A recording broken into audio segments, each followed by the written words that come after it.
वेंगडे नमस्कार. नमस्कार नमस्कार सर. लोक दिसू द्या बाजूला. महिला बघा किती बाजूला असं या इकडे अलीकडे या. चला चला खूप खूप शुभेच्छा तुम्हाला. दिवाळीच्या शुभेच्छा. मुलं पण आले साहेब. बच्चे कंपनी बघा. बच्चे कंपनीला काय काय देताय तुम्ही?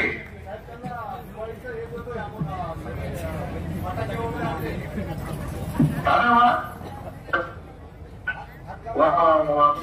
दिवाळी जोरात आहे म्हणजे. लाडक्या बहिणी पण हात करता साहेब बघा. हात करा वळी. सगळ्या लाडक्या बहिणींना दिवाळीच्या खूप खूप शुभेच्छा. तुम्ही साडी वगैरे दिलेली ती पण यांना घेऊन आलेलो इथं मी आता. अरे वा. आणि ते दिवाळीच्या लाडक्या बहिणींना शुभेच्छा. आपल्या ग्रामीण भागातून शहरी भागात येतो आणि आपल्या स्वतःच्या मेहनतीवर इथपर्यंत पोहोचतो. त्यामुळे भाजीपासून जेवढं कौतुक करावं तेवढं कमीच आहे. आणि हे सगळं काय तुमच्यामुळे आणि तुमच्या आशीर्वादामुळे